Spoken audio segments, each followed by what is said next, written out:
I'm Dr. Jackie with Athletes Potential, and today I wanted to go over some women's health issues. So a lot of times with female CrossFitters or athletes, I see a lot of pelvic pain, hip pain, back pain, and especially leaking with exercise, whether it's running or doing box jumps, dumbbell or something at the CrossFit gym.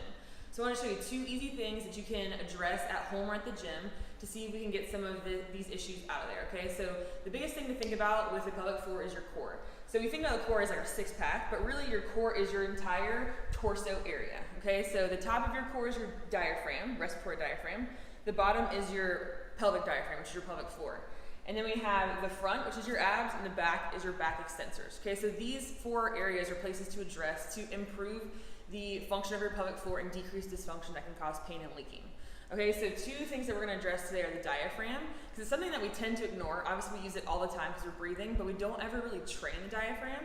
And then the second thing is just going to be the alignment of our midline. So a lot of times the ladies, we're a lot more flexible than the dudes, and we tend to overextend a lot with some movements. And if you break that core, that leads to more pressure issues and usually more leaking. Okay, so we're going to go through 2 easy ways for you to try that. First one, we're going to do a breathing drill with Claire. And so I like the deep squat position for pelvic floor dysfunction because a deep relaxed squat actually helps stretch and relax your pelvic floor.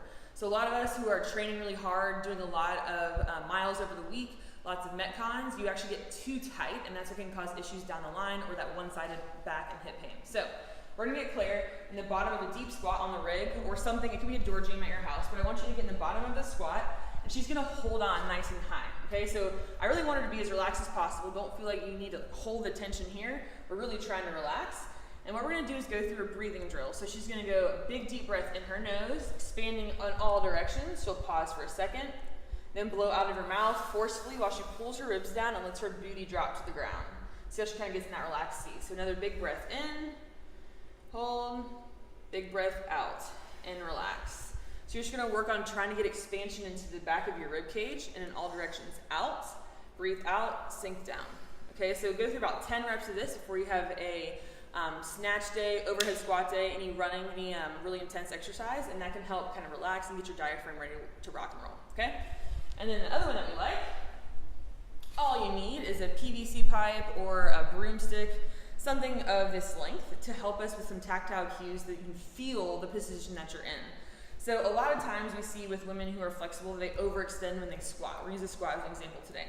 So Claire, can you show, turning to the side, show squatting where you like send your booty back and do that little banana back. So they tend to send their pelvis back and get this like swoop back position, which feels secure and stable to a lot of women, but we just really wanna use our core as opposed to overextending there. So an easy way to do this when you don't have a coach looking at you or somebody like a PT to help you out, you can use a PVC and she's gonna put it on her back. So go ahead and hold that up and down.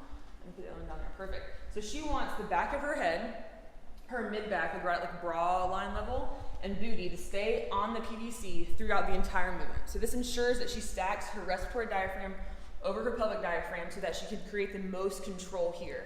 All right, so then she's gonna go down and descend into her squat.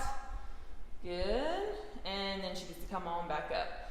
So you wanna make sure you feel that contact. Now if Claire was to overextend again, so send your booty back, you see how she has this space. Can you see that in the video? Mm-hmm. She has that space right here, so if you feel it loses contact, what you need to do is think about that breathing drill, ribs down, touch the PVC. Great, Claire. Good, so go ahead and relax. So you can go through 10 to 15 reps of those before either a deadlift, so the deadlift hinge, or squatting to really get the neurological system set for the best alignment. All right, so go ahead and try those 2 before your Metcons, before your training, and see if that can help with your back pain, your hip pain, or leaking in the exercise. Try it out.